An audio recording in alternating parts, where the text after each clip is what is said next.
If you're an aspiring CFI, you've been a student in the past, and the learner's role in the training process is familiar to you.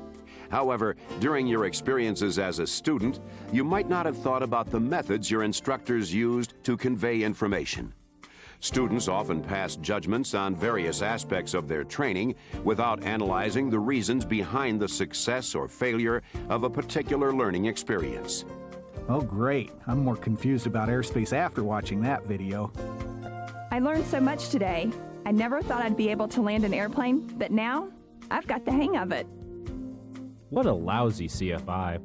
I had a hard time learning anything from him. My new instructor is much better. Which instructional methods work and which don't? What techniques are best suited to particular subjects? How can material be presented in the most effective manner? These questions are answered best by examining teaching from a student's perspective.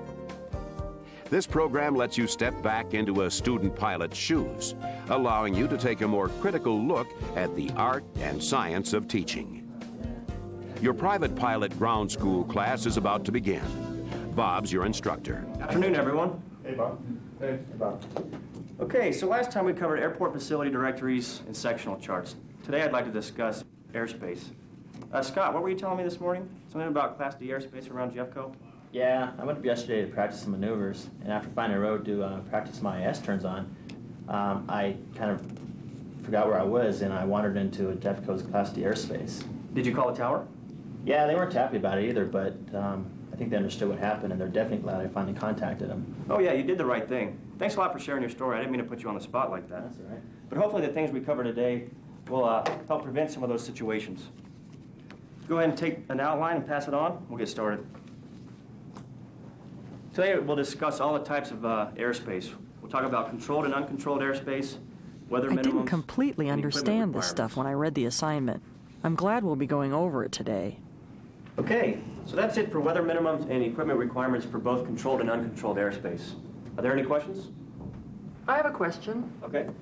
You need Mode C transponder within Class A, B, and C airspace, within 30 miles of a Class B airport, and above Class C. And where else? Whenever you're flying above 10,000 feet MSL, unless you're below 2,500 feet AGL. Okay, good. Are there any other questions? All right, let's break up into groups of 3 or 4. I'll pass out some sectionals. We'll go over a few examples. So if you guys come on over here, Ben.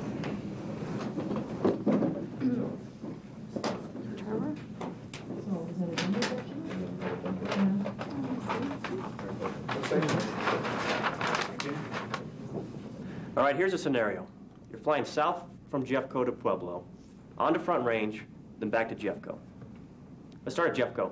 What are the basic VFR weather minimums needed to take off? Well, without getting a special VFR clearance, I'd need a 1,000-foot ceiling and 3 miles visibility. Correct. And what's the ceiling of Jeffco's Class D airspace? It would be 8,000, actually 7,999 feet, since Denver's Class B airspace starts at 8,000. Good. Would we end up flying through Denver's airspace or around it? Good question. What do you think would be best? All right, well, that's it for today. So, before I forget, some of you are asking about computer-based training. So I brought some flight maneuver CDs and some test prep software. If anyone wants to borrow some, just let me know. See you next week. Good. I wanted to check out that maneuvers training CD. Hey, Bob. Yeah. I was wondering if one of those CDs has crosswind landings on it. I've been having problems with those lately. Okay, let me see what I have. Here, there you go. Oh, thanks. Let me know how that works out for you. Say, by the way, did today's class clear up some of the confusion you had about airspace? Yeah, going through those scenarios and listening to everyone's comments really helped answer my questions. Good, glad it helped. Hopefully next week's class will help too. Okay, See you ya. then. So do you have any more questions? No, I think that's it. Okay, great. Oh, hey, Lori. Hey. Hey, Mark. Hi, Kelly. Okay, I'll see you next week then. Okay, sounds good. Great. So how was your class? It was good. Bob answered a lot of questions I had about airspace. Great. That'll help a lot with the cross countries we'll be planning later this week. So are you about ready to go? Yeah, let me go get the weather briefing, and I'll go out in pre-flight, and I'll meet you back here. Okay.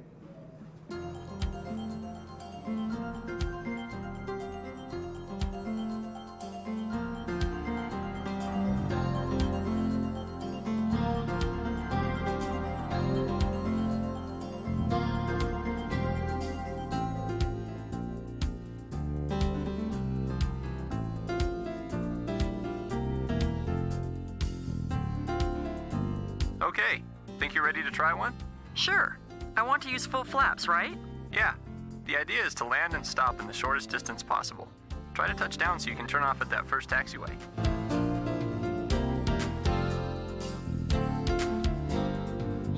Don't forget to keep an eye on your airspeed. We're a little low and slow. Try adding a little power. Darn. There. That's better.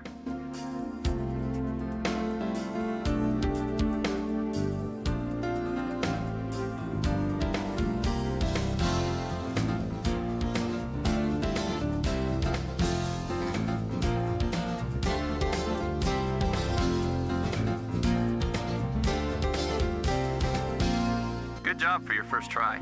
I guess. I made the taxiway, but I was a little slow, and I think that's why the landing was so hard. That's okay. You just need a little more practice, that's all.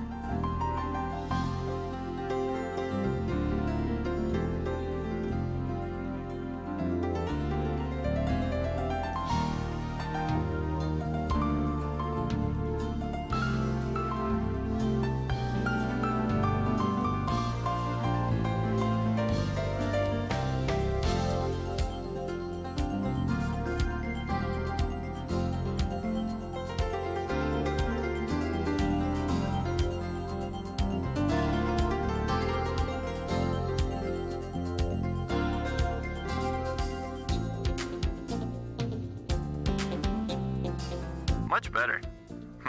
Let's see. Go ahead and taxi back, and I'll show you how to do a soft field takeoff. Sounds good.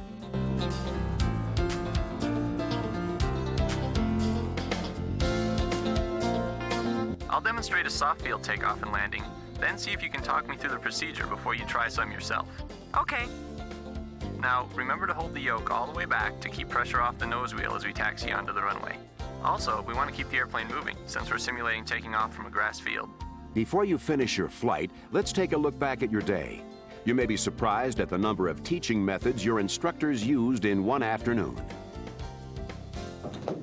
Okay, so last time we covered airport facility directories and sectional charts. Today I'd like to discuss airspace.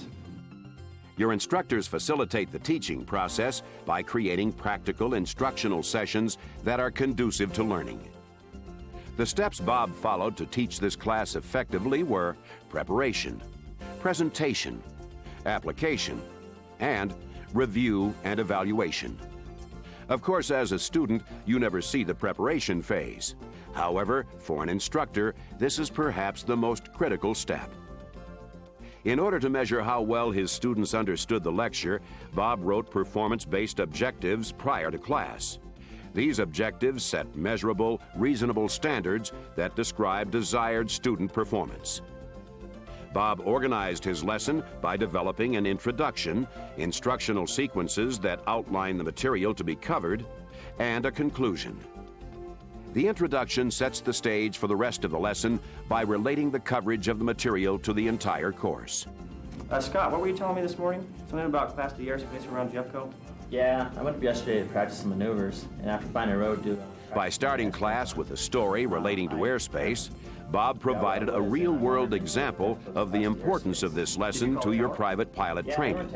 In addition, Bob got your attention, which helped you gain interest in the lesson. Oh, yeah, you did the right thing. Thanks a lot for sharing your story. I didn't mean to put you on the spot like that. But hopefully the things we cover today will help prevent some of those situations. Since you obviously don't want to make the same mistake Scott did, you are motivated to pay close attention to what Bob says. The motivation element offers specific reasons why the lesson content is important. Go ahead and take an outline and pass it on. We'll get started. Today we'll discuss all the types of airspace. We'll talk about controlled and uncontrolled airspace, weather minimums, and equipment requirements. Bob's brief overview of the lesson gave you an idea of what to expect from the class, and the outline he passed out provided a more detailed description. The introduction to every lesson should include an overview of the subjects to be covered during the period. After introducing the lesson, Bob presented the material in a structured way to provide a logical sequence for his students to follow and to ensure that all items were covered. Finally, Bob's conclusion reiterated the main points of the lesson and related them to the objective. Since each teaching situation is unique, The setting and purpose of the lesson determines the teaching method used. Lecture, cooperative learning, guided discussion, demonstration performance, telling and doing technique, integrated method of instruction, computer-based training, or a combination of two or more methods. The lecture is probably the most common teaching method used in ground schools. Lectures typically introduce new material, summarize ideas, show relationships between theory and practice, and re-emphasize main points within a course of study. There are many different types of lectures, such as the illustrated talk, the briefing, the formal lecture, and the teaching lecture. By encouraging his students' participation, Bob presented a teaching lecture in an informal manner. All right, let's break up into groups of 3 or 4. I'll pass out some sectionals. We'll go over a few examples. Cooperative or group learning is a teaching method that incorporates small groups of individuals who work together to maximize each other's learning.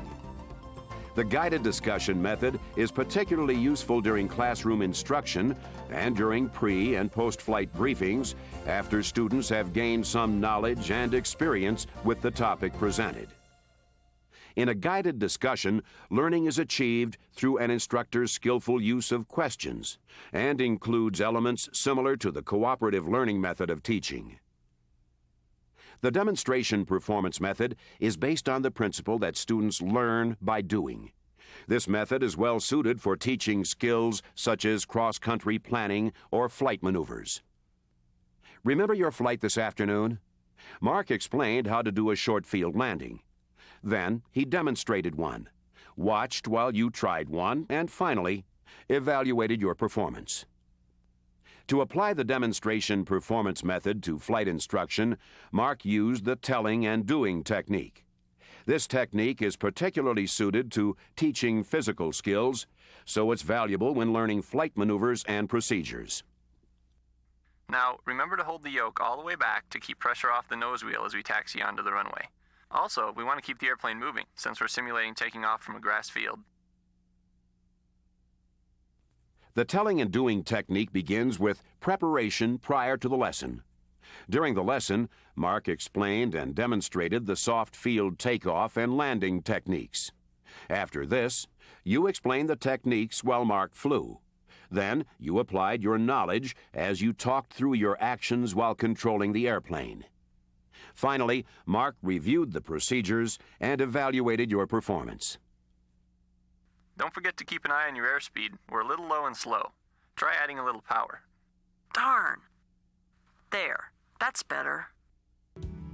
Mark uses the integrated method of flight instruction, which teaches students to reference outside visual cues as well as flight instruments while performing maneuvers.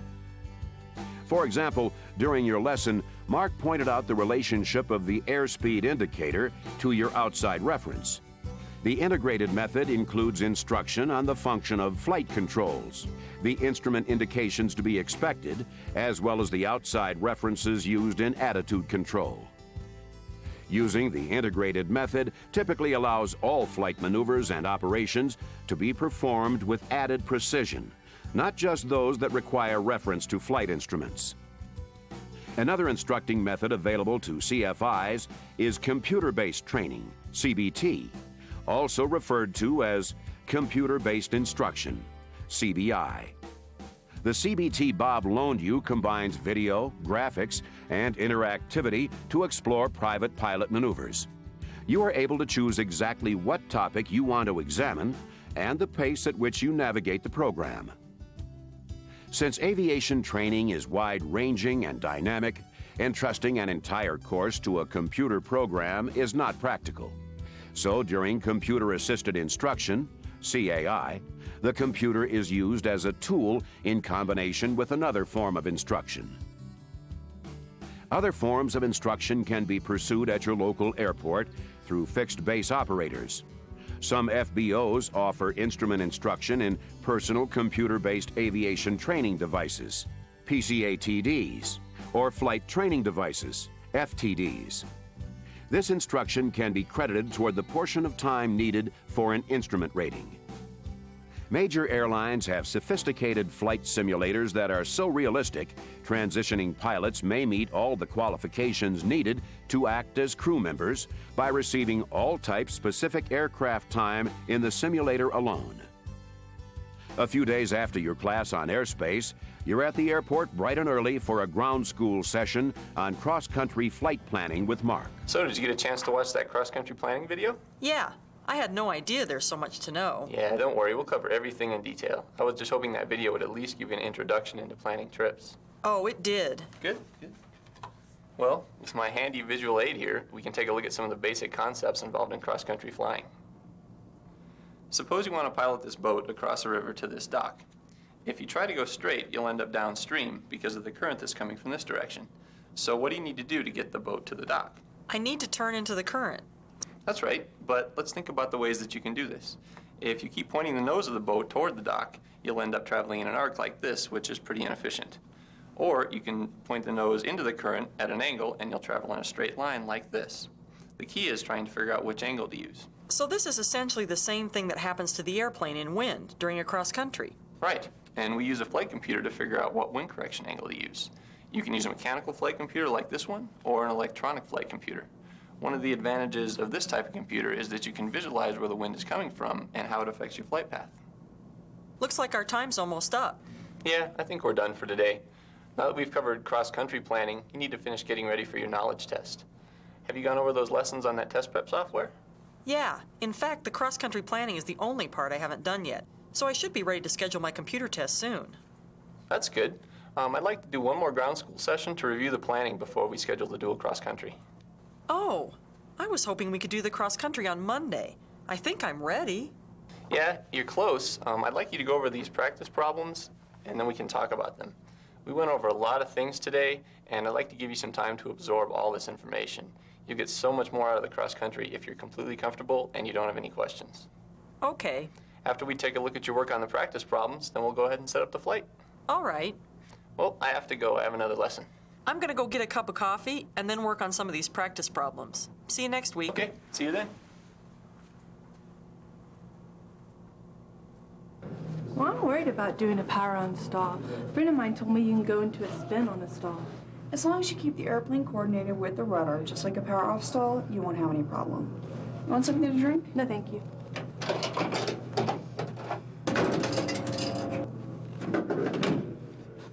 Let's go sit down and talk about how to recover if the airplane does start to spin. All right. I was terrified of stalls since my first instructor was always nervous when we had to do them. Mark's confidence really helped me understand what was going on, and I felt much better. These pretzels are making me thirsty. I'm going to grab a drink.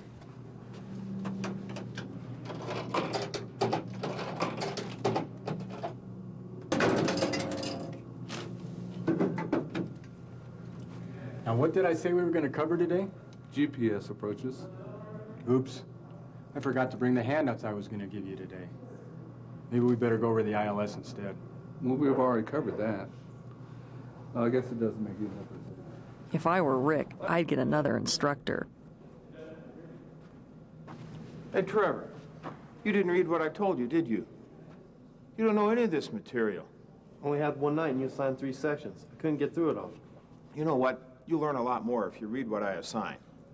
You got something to say? I'm sure glad James isn't my instructor. I'd be too upset to learn anything. I'd better go back and study. Examining your cross-country planning session reveals how the proper use of instructional aids benefited both you and Mark. So, did you get a chance to watch that cross-country planning video? Yeah, I had no idea there's so much. Your lesson actually began before you met with Mark. The video he assigned helped introduce you to the subject of cross-country flight.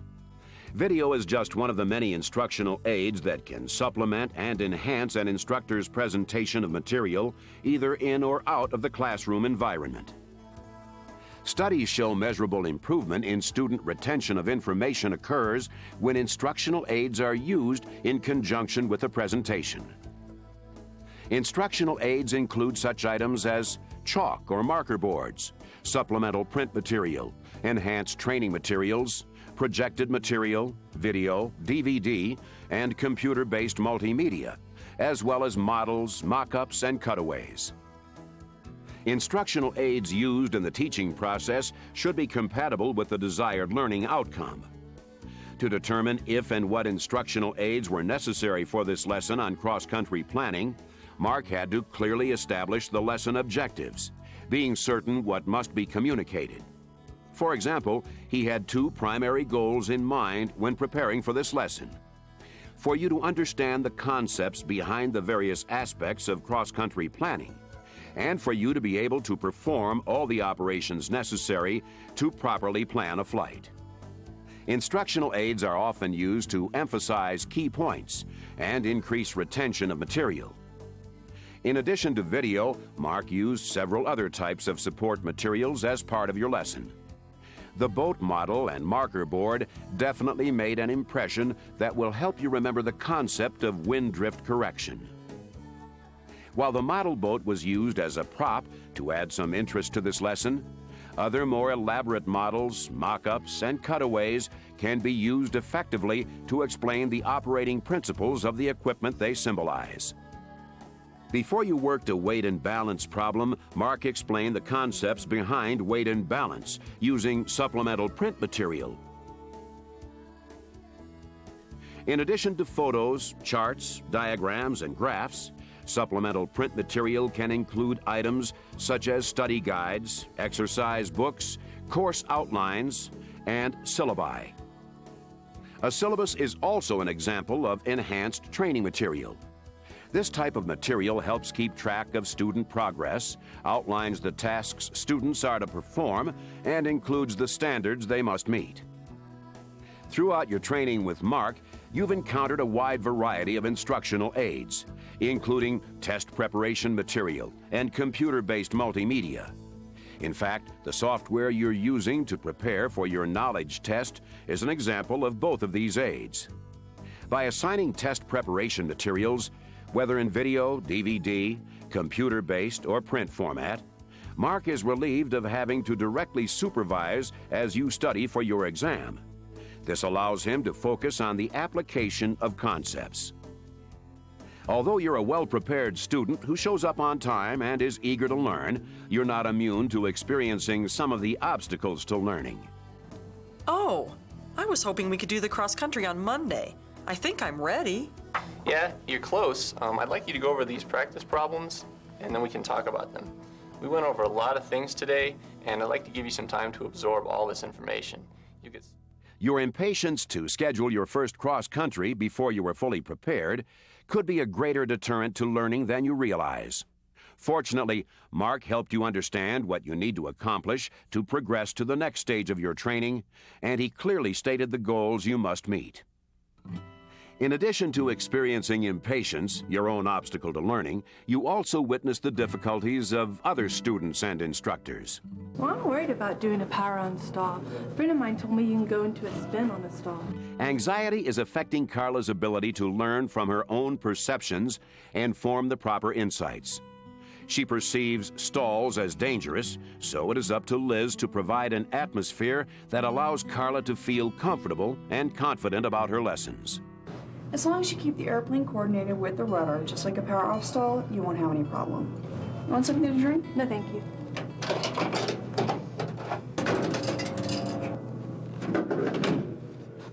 Let's go sit down and talk about how to recover if the airplane does start to spin. Now, what did I say we were going to cover today? GPS approaches. Oops. I forgot to bring the handouts I was going to give you today. Maybe we better go over the ILS instead. Well, we've already covered that. I guess it doesn't make you difference. Rick is apathetic about his training because George is seldom prepared for lessons. You didn't read what I told you, did you? You don't know any of this material. Only had one night and you assigned 3 sections. Couldn't get through it all. The exchange between James and Trevor illustrates 2 more obstacles to learning. Although Trevor is determined to fly, his motivation has suffered immensely due to James's unreasonable demands for progress and performance. James's unfair treatment also has caused Trevor to become upset, further deteriorating his ability to learn. Whether they relate to the amount of study material assigned or to a student's performance during a lesson, objectives and completion standards should be challenging but attainable. Students should thoroughly understand the objectives of each step of their training, how well they are progressing, and what deficiencies need to be corrected. Next week is soon upon you. After another helpful ground session reviewing the practice cross-country problems, you're ready for the dual cross-country. Items to tell you about. We'd appreciate any pilot reports on Flight Watch 122.0. Thanks for your help.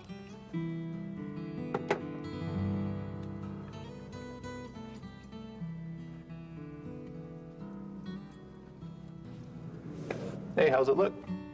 Good VFR with light winds on the surface and aloft. It looks like a perfect day. Great. And before you finish up your flight planning, I'd like to just quickly review what we're trying to accomplish on this cross-country. I've listed everything that we're going to cover during this lesson and the performance I'm looking for. It looks like a lot. It is, but for the most part, you're using skills that you already have, like VOR navigation to fly the cross-country. Plus, we'll stop and take a break down in Pueblo and regroup, answer any questions you might have, and go over the rest of the flight.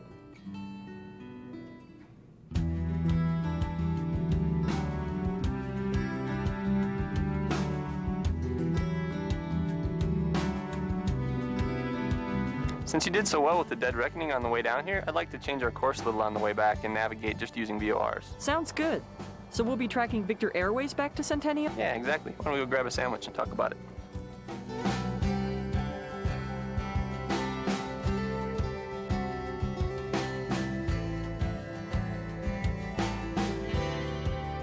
Cross countries give you a great idea of what fun you can have with a pilot certificate. Yeah. There are so many places I'd love to fly once I pass my check ride, and I can't wait to take my family with me. Sounds good. Where do you plan on going? Oh, I think we'll probably go down to Orlando. You did very well today. Thanks. Let's start at the beginning and go over each phase of the flight so we can discuss some things you did right and some areas you need to improve upon for when you do your solo cross country. I'd also like to hear how you think you did on certain things and if you have any questions. Okay, sounds good. Here's where we are on the syllabus. Once you finish the dual cross country, you'll do your solo cross countries and then we'll get you ready for your check ride. So I have to fly to the standards in the PTS for my check ride, right? That's right, but you've performed to those standards on all the maneuvers up to this point, so you'll be okay. And plus, all the lessons leading up to your check ride will allow you to review everything that we've covered.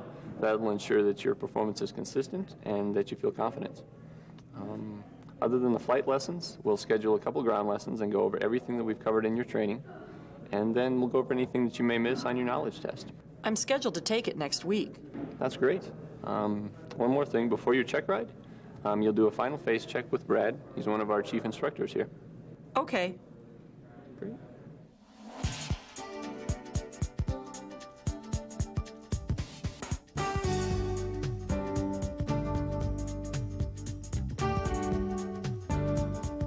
You've completed a course of training when you pass your private pilot check ride. A course of training is a complete series of studies leading to attainment of a specific goal, like a pilot certificate. A related term, curriculum, is a set of courses in an area of specialization offered by an educational institution. A training course outline, TCO, within a curriculum establishes the content of a particular course. The TCO normally includes statements of objectives, descriptions of teaching aids, definitions of evaluating criteria, and indications of desired outcomes. When you first began pilot instruction, Mark established a goal for your training. To help achieve this goal, he referred to a syllabus and other training materials to create objectives and completion standards for individual lessons. After determining the objectives and completion standards, Mark identified the blocks of learning that constitute the necessary parts of the total objective.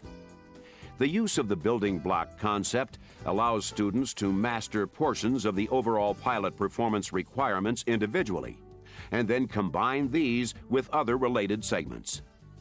For example, learning to get a briefing for local flights from flight service early in training made it easy for you to adapt this skill to obtain weather information for a cross-country flight. To make sure training is accomplished in a logical sequence and that all requirements are completed and properly documented, Mark used a syllabus. To be effective, a training syllabus should contain blocks of learning that should be completed in the most efficient order. A good syllabus should define the unit of training, describe the objective the student is expected to accomplish, show an organized plan for instruction, and provide for regular evaluations at prescribed stages. Each lesson in a training syllabus should include at least 3 main elements: objectives, content, and completion standards. Mark used these elements when he encouraged you to refer to the syllabus to help keep track of your progress and to let you know what to expect next. He also understood that a syllabus must be flexible, and when necessary, he altered the course of training to suit your progress and the demands of special circumstances. Here's where we are on the syllabus. Once you finish the dual cross country, you'll do your solo cross countries, and then we'll get you ready for your check ride. Mark uses a commercially published syllabus in conjunction with lesson plans that he develops on his own. A lesson plan is an organized outline for a single instructional period. The format of lesson plans can vary as long as objectives, content to support those objectives, and the completion standards are included. A well-designed lesson plan contains new material that is related to previous lessons. It should provide a foundation for organizing explanations and demonstrations to help students achieve the desired learning outcomes, as well as be reasonable in scope and length. Lessons also must be flexible to accommodate changing circumstances, such as weather or a student's performance. Since you did so well with the Dead Reckoning on the way down here, I'd like to change our course a little on the way back and navigate just using VORs. Lessons should be planned and executed with a positive approach in mind. Mark knows that emphasizing the positive aspects of aviation helps students have a more enjoyable training experience. And cross countries give you a great idea of what fun you can have with a pilot certificate. In addition, when students are able to see the benefits or purpose of a lesson, they will be more motivated. And plus, all the lessons leading up to your check ride will allow you to review everything that we've covered. That will ensure that your performance is consistent and that you feel confident. You did very well today. Thanks. Let's start at the beginning. Mark planned to critique your performance by following the sequence of events that occurred during the lesson. Mark understands that for his critiques to be effective, they typically exhibit certain characteristics, such as being organized.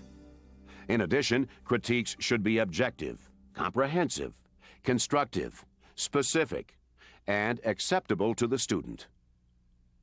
Mark also is thoughtful of his students' feelings, and his critiques are flexible enough to adapt to the requirements of the moment. For example, it can be counterproductive to belabor minor errors when a student is already upset with poor performance. In addition to providing critiques, Mark must also evaluate your performance. Critiques are used to summarize and complete lessons, as well as to prepare for the next lesson. Evaluations measure demonstrated performance against a criteria or standard. For example, Mark evaluated your performance today based on the objectives he established in the lesson plan. On top of observing your performance on particular tasks, Mark evaluated your understanding of topics by oral quizzing and written tests. Performance tests, such as the stage check you will be taking with Brad, evaluate training that involves an operation, procedure, or process. Flying with Brad not only assesses your skills, but also evaluates Mark's performance as an instructor. How well you do during this stage check can be a direct reflection on how well Mark has prepared you for your check ride. Speaking of your check ride, you'll be happy to know that you passed it with flying colors. You decide to attend the club party to celebrate. You've survived your trip back to the heady days of a student pilot. Along the way, you were able to experience several teaching methods from a student's perspective and then analyze their effectiveness. You were exposed to a wide variety of instructional aids that enhance learning, and you witnessed some obstacles to learning. You gained insight into the tools, such as syllabi and lesson plans, that instructors use to create lessons. And you got a look at the methods used by CFIs to critique and evaluate their students. The ability to place yourself in the position of a student should serve you well when you become an instructor.